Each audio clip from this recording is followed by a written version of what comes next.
అందరికీ నమస్కారం. Welcome to Leo news. ఈరోజు సాక్షి దినపత్రికలో ప్రధాన పేజీలో చూసుకుంటే టీడీపీ ఎమ్మెల్యేల భాగవతాలని చెప్పేసి ఒక ప్రచురితం చేయడం జరిగింది, ఒక కథనం. అయితే అందులో భాగంగా మహిళల మీద లైంగిక వేధింపులు అని చెప్పేసి ఆ యొక్క బాధితుల పేర్లు కూడా మెన్షన్ చేశారు సాక్షి దినపత్రిక చెందినటువంటి యాజమాన్యం.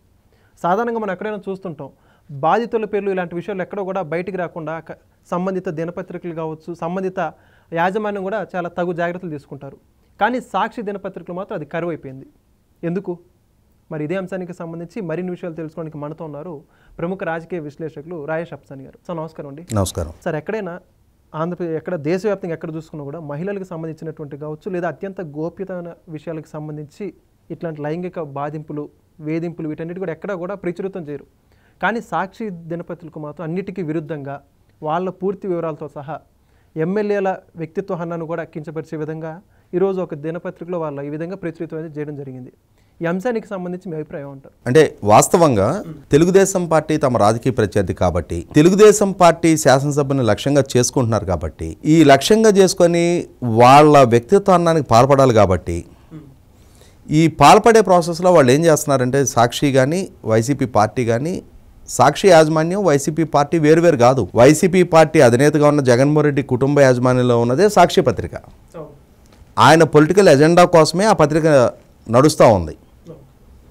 అందులో ప్రచురించే ప్రతి అక్షరం కూడా అయితే జగన్మోహన్ రెడ్డి గారి రాజకీయ ప్రత్యర్థుల వ్యక్తిత్వానికి పాల్పడటానికి కానీ, లేదు జగన్మోహన్ రెడ్డి గారి పొలిటికల్ ఎలివేషన్ ఇవ్వడానికి కానీ ఉపయోగపడే అక్షరాలే ప్రచురిస్తారు తప్ప అన్బయాస్డ్గా ఒకవేళ జగన్మోహన్ రెడ్డి గారి పార్టీలో ఏదైనా తప్పులున్నా దాన్ని ప్రస్తావించే నైతికత ఈ రోజు దాకా లేదు. 5 సంవత్సరాలు పాలకుడిగా జగన్మోహన్ రెడ్డి గారు కొనసాగితే జగన్మోహన్ రెడ్డి గారి పాలనలో జరుగుతున్న తప్పులను ప్రజలు గ్రహించి ప్రజలు వ్యతిరేకత పెంచుకుంటున్నారు తప్ప ఈ తప్పులు జరుగుతున్నాయి అని చెప్పని ఆఖరికి తన యజమానే పాలకుడిగా ఉన్నా కూడా నిజాయితీగా, నిర్భయంగా, నిర్భీతిగా జర్నలిస్టిక్ విలువలను పాటించారు అన్న ఒక్క వార్త ఆ పేపర్లో 5 సంవత్సరాల టెన్యూర్లో చూడాల.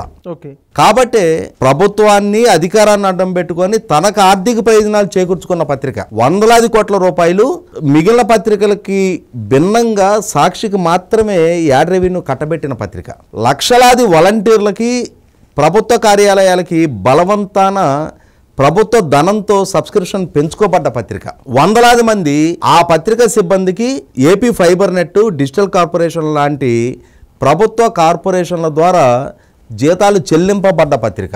అంటే జగన్మోహన్ రెడ్డి గారికి ప్రజలు కట్టబెట్టిన అధికారాన్ని అడ్డం పెట్టుకొని విచ్చలవిడిగా గాది కింద పందికొక్కులాగా మేసిన పత్రిక ఇవాళ జగన్మోహన్ రెడ్డి గారు రాజకీయ ఎజెండా కాకుండా న్యూట్రల్గా జర్నలిస్టిక్ విలువలు ఎక్కడి నుంచి ఎలా మెయింటైన్ చేస్తుంది?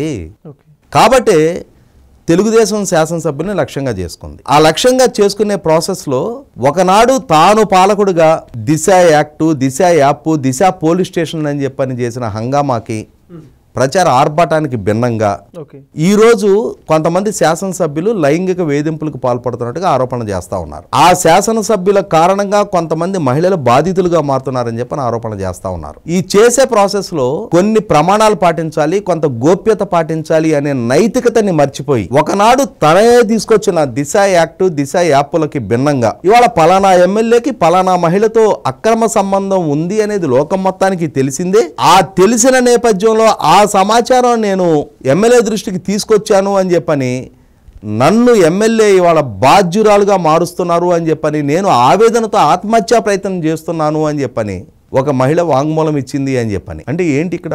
ఈ మహిళని బాధితురాలుగా చూపిస్తున్నావు, కానీ అదే మహిళ ఇంకొక మహిళ వ్యక్తిత్వానికి పాల్పడతా ఉంది. సుప్రీంకోర్టు ఇవాళ ఎవరితోటైనా సరే ఎక్స్ట్రా మ్యారిటల్ అఫైర్స్ పెట్టుకోవటం అనేది వయోజనులకి సంబంధించి వాళ్ళకున్న హక్కు, స్వేచ్ఛ అని తీర్పిచ్చింది. ఈ ఎమ్మెల్యే గారికి సంబంధం ఉందా లేదా అనేది ఎండార్ చేయడానికి వీళ్ళెవరు? వీళ్ళకేమైనా నైతికత ఉంది? ప్రజా జీవితంలో ఉన్నప్పుడు ఆదర్శవంతంగా జీవించాలి, అందులో ఎట్లాంటి డిస్ప్యూట్ లేదు. సమాజానికి రోల్ మోడల్గా ఉండాలి. నాయకుడు అనేవాడు మంచి విలువలతో కూడిన వ్యక్తిత్వం కలిగి ఉండాలి. అతను తప్పుదారి పడుతుంటే ఆ తప్పుదారి పడుతున్న దాన్ని ఎత్తి చూపండి. కానీ ఫలానా మహిళ అని చెప్పని ఆ మహిళ వ్యక్తిత్వానికి పాల్పడే హక్కు మీకు ఎవరిచ్చారు? పైగా ఆ మహిళ ఇంకొక మహిళ పేరు ప్రస్తావన తీసుకొచ్చిన మహిళను బాధితురాలుగా చూపిస్తున్నావు. ఈ చూపించే ప్రాసెస్ లో ఇంకొక మహిళ జీవితాన్ని బజార్కి ఈడుస్తున్నావు. ఏ విధంగా సమర్థనీయం ఇది?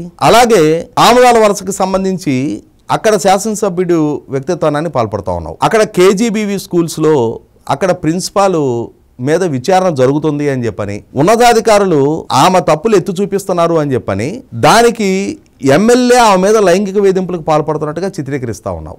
లైంగిక వేధింపులకు పాల్పడితే వీడియో కాల్స్ ఏమైనా చేయమని ఉంటే ఆ కాళ్ళు లాగుంటుంది కదా, దాన్ని బయటపెట్టు. నైట్ 10:30 తర్వాత ఆయన వీడియో కాల్ చేయమని వేధింపులకు గురి చేస్తున్నాడు అంటున్నావు. ఎప్పుడు ఎవరి ద్వారా ఆ సమాచారం నీకు పంపించారు? ఆ వ్యక్తులు నీ దగ్గరికి రాయబారం నడిపింది ఎవరు? అంటే కేజీబీవీ ప్రిన్సిపల్ అయితే అక్రమాలకు పాల్పడితే విచారణ జరపకూడదా? విచారణ జరిపితే మహిళ కాబట్టి అని చెప్పని, లైంగిక వేధింపులు అని చెప్పని ఎమ్మెల్యే వ్యక్తిత్వాన్ని పాల్పడేసే హక్కు స్వేచ్ఛని గెలిపించారా? అధికారులు కూడా నన్ను సమర్థించట్లేదు అంటున్నావు. అంటే ఉన్నతాధికారులకి నీ అక్రమాల పట్ల సమాచారం ఉందేమో, నీ తప్పుల పట్ల వాళ్ళకి నిర్ధారణ అయిందేమో, అందుకని వాళ్ళు నీకు మద్దతుగా నిలవట్లేదేమో. అంటే ఇక్కడ వీళ్ళు ఒక కథనం వండి వార్చాలి అనుకుంటున్నారు. కొంతమంది శాసనసభ్యులు మహిళల పట్ల వేధింపులకు పాల్పడుతున్నారు అని చెప్పని చిత్రీకరించాలి అనుకుంటున్నారు. దానికోసం వీళ్ళు అనుకున్న స్కెచ్ రావటం కోసం వీళ్ళకి అనుకూలంగా డాట్స్ కలపటం మొదలు పెడతా ఉన్నారు. ఆ డాట్స్ కలిపి వీళ్ళు అనుకున్న ఒక రూపం, ఒక కథనాన్ని వండి వార్చాలి. అంటే ప్రతిరోజు ఆ సాక్షి పత్రికలో తెలుగుదేశం పార్టీని, ప్రభుత్వాన్ని ఇరుకునబెట్టే ఏదో ఒక కథనాన్ని వండి వార్చడం అనేది ఒక లక్ష్యంగా పెట్టుకున్నారు. కాబట్టి